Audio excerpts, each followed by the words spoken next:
Hello and welcome to LFC Focus. It is post-match reaction showtime after Liverpool finally got their act together at Villa Park and secured a 4-1 win, which puts us into the fourth round of the FA Cup and perhaps more importantly, gets us back to winning ways after what has been a difficult couple of weeks. I think it's fair to say for the club. And things didn't exactly start well. It was very much more of the same in the first half, despite the fact Liverpool get the early goal. Very good header from Sadio Mane, and it felt like from there on in, it could end up being the procession that we all kind of expected going into the game. But to Aston Villa's credit, and definitely to our detriment, they managed to get themselves back in the game. They gained a foothold. There was about 15 minutes where it was very much, all hands to the pump for them. And whenever they got the ball, whether it was in their own 6-yard box or further up the pitch, it was just a case of anywhere will do. Get it out for a corner, get it out for a throw-in, lump it up to the lone centre forward. Anything that gets it as far away from the goal as possible or gives them a little bit of time to breathe will do. And I think the problem is Liverpool didn't manage to get another goal during that period, because that would have definitely killed the game as a contest very early on. I think the psychological blow, as much as anything else, would have been utterly killer for Aston Villa. But because they survived that period where it was backs to the wall and it was just pumping the ball out of the box whenever they could possibly manage it, they then started to get us more arm's length and turn it into a game that resembled maybe the last few games Liverpool have been playing, where it's still attack versus defence. It's still all taking place in their half, but the ball's getting into the box a lot less. And when it does get into the box, it's not in a threatening way. It's not getting to one of our players who can then craft a clear shooting chance. It's still in a situation that they feel like they've got it under control. And as I said, that is to Aston Villa's credit. I thought they did well to pick themselves up off the floor after conceding the early goal and get themselves back into the game. But at the end of the day, when it's Aston Villa's under 18s, essentially all of them are teenagers. They're all 16, 17, 18 years old, and it's a very strong Liverpool side that we end up putting out. Regardless of how well they play and whatever account they give of themselves, we should still be putting them to bed with relative ease. We shouldn't be making as much of a meal of it as we ended up doing in that first half. And obviously the half ends with Aston Villa getting themselves back into the game in a way that maybe wasn't deserved in terms of how many goal scoring chances they created. They hadn't really threatened at all. Even towards the end of the game, they showed a stat on the screen that showed passes in the final third. Liverpool had made somewhere around about the 200 mark. Aston Villa had made 4. So that tells you how many goal-scoring chances they were creating in that game. But it was certainly deserved in terms of how they'd kept themselves in the game up to that point. And it did look like the plan was to weather the early storm and then gradually just put a little bit more pressure on Liverpool, not sit off as much. That's maybe credit to the coaching staff as well, who you could kind of hear giving that motivation from the sidelines to go at the ball a little bit more, to chase the Liverpool players down, to press them and try and win it high up the pitch where you can actually create chances. And then obviously they create the goal reasonably well. I think you can criticise Reece Williams for losing his man. He shouldn't be putting himself in that position, and it was kind of notable as the game wore on that even when our high defensive line pushed up towards the halfway line, Reece Williams was still dropping at least an extra 5 yards, because I think we're gradually becoming more and more aware that is the big weakness, the most notable weakness at least, and certainly the most exploitable weakness in his game is a little bit of a lack of pace. And if you get the right side of him, then the world's your oyster by that point, because he's very unlikely to catch up with most centre forwards, which is, to be fair to Reece Williams, the case for most centre halves. At Liverpool it's different. We expect our centre halves to be absolutely rapid because of the examples set by people like Virgil van Dijk and Joe Gomez and Joel Matip as well. And even Dejan Lovren wasn't, he was no slouch. He was probably the slowest out of the 4 chief centre halves, but he could still track back with reasonable speed. And that's not really the case for Reece Williams, which doesn't mean he's a naff centre-half. It just means he's slightly different to what Liverpool normally use, and therefore he has to play in a slightly different way to the standard Liverpool centre-half. He can't push up with the high line in the same way that everyone else does, because when he does, he gets rolled like he does by Louis Barry for the goals. So the good thing is he makes the mistake today, because there's every chance he does start in the game against Man United, and they'll be looking at that mistake and the other times that it's happened to him where he's been caught out pace-wise and saying, well, that's where, we can make something of that. We can try and create goal-scoring chances in that manner. So the good thing is he knows that he's got that weakness, and hopefully if he does start in the game against Man U, which is still up in the air, he knows to drop that extra 5 yards. He knows to be very aware of when a centre forward is trying to play on his shoulder and accommodate for that, and call in help from others as well. You know, he can speak to Fabinho and say, this lad is trying to roll me here, so you drop 5 yards as well, just to cover that space as well. But like I said, the good thing is it happens in a game that, from Jurgen Klopp's perspective anyway, certainly doesn't mean as much as a Premier League match or a European match would. Of course, we're through to the next round, so it still means something, but it's not the end of the world. And of course, Liverpool do have plenty of time and plenty of opportunities to get themselves back into the game. And one thing that definitely helped that was the arrival of Thiago Alcantara, who revolutionised football as we know it, I think it's fair to say. Based off the way Liverpool have been playing over the last few games, it was like looking into another world. And I know, to be fair, Thiago, he starts against Southampton, he gets 20 minutes against Newcastle, so he's not exempt from criticism from what's been going on at the moment.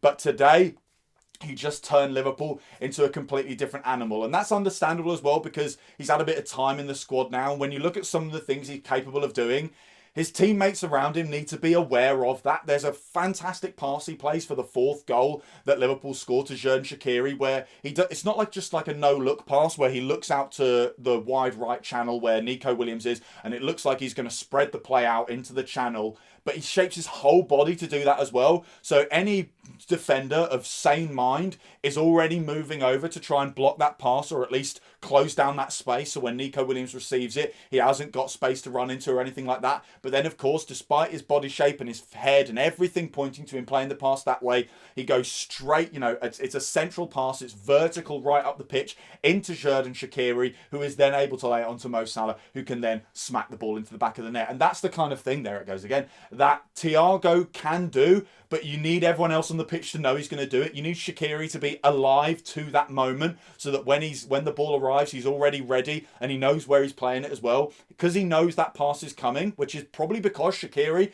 has played at Bayern Munich with Thiago, and maybe that's possibly gone into Jurgen Klopp's thinking when he brings Shaqiri on as well. He knows that Thiago and Shaqiri have a little bit more of an understanding than maybe Thiago and the other Liverpool players do at the moment. But Shaqiri receives that ball already knowing where Mo Salah is, already knowing how he's going to get the ball to Mo Salah, because he's anticipating that pass. And maybe also Nico Williams knows what Thiago's going to do, so he gets over to create that space. And what I'm saying is essentially, the more Thiago plays for us, the more we're going to get out of him, and the more he's going to get out of everyone else, because they all start playing on that same wavelength. And, you know, it's as good a time as any with, again, the game against Man U coming up, and this game is very much tonight being played in the shadow of that, because of how important that fixture is next weekend, and how much Liverpool needed to get their act together and to find solutions to the problems that they've been having. And it looks like Thiago could be the potential solution to pretty much all of them, because like I said, he comes on and everyone changes, and the other players raise their game as well. They start trying things that are a little bit more audacious. One thing that's really notable is whenever a player receives the ball from Thiago, they're being almost forced into doing something aggressive, doing something that is proactive and creative, because the ball is arriving in a way that forces them to run onto it, to move forward, and then already they're kind of playing in a direct manner, and therefore they will look for a quick pass forward or something like that. Whereas if they receive the ball to feet with a little bit less pace on it, they're maybe a little bit more inclined to just then keep it moving on and do this side-to-side stuff that is symptomatic of the way Liverpool have been playing over the last few games. So Thiago, by all means, man of the match by an absolute mile. You could potentially give it to one of the Villa youngsters. They had a centre-half, I can't remember what his name was. I want to say Mungo Jerry, but I'm pretty sure that's one of the cats in Cats the musical, or the film, whatever you want to call it. So it wasn't Mungo Jerry, but the name sounded something like that.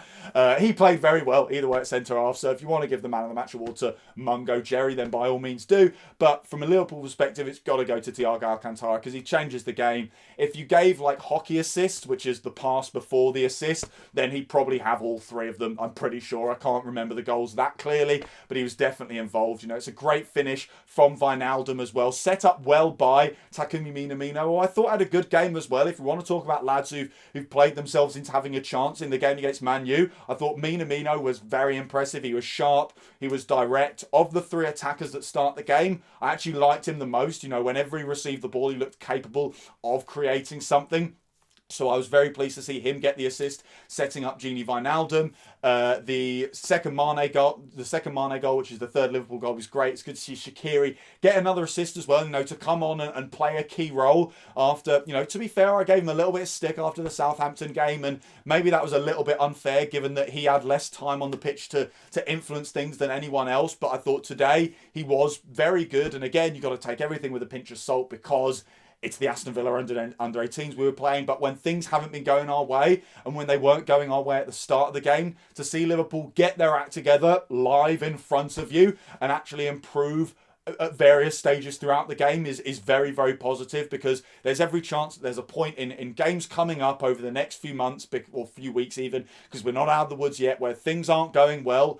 To know that we now have the ability to change things on the pitch mid-match is very, very encouraging. And also that there's players able to come off the bench like Xherdan Shaqiri or Minamino, who may get more game time off the bench than he has been over the last couple of weeks or so, who can actually come on and change the game in a way that isn't just, altering the way we play, but also results in end product, that results in goals. And that's what's great about people like Thiago as well. He doesn't just change the way we play in the middle of the park, he actually changes the way we are playing right up at the other end of the pitch in the 18-yard and even the 16-yard box. And a player who can do that from centre mid is all right by me. So like I said, man of the match award definitely goes to him. But in general, there was also a change in the system, I think, when Thiago came on, and also especially when Shaqiri came on as well. It looked like Salah was playing a bit more central. Obviously, we've seen in the past a 4-2-3-1 where Shaqiri plays as the right mid in the three behind the striker, and then you've got Mane on the left, Firmino in that kind of number 10 role, and then Salah playing as the central striker. And I think what was good today,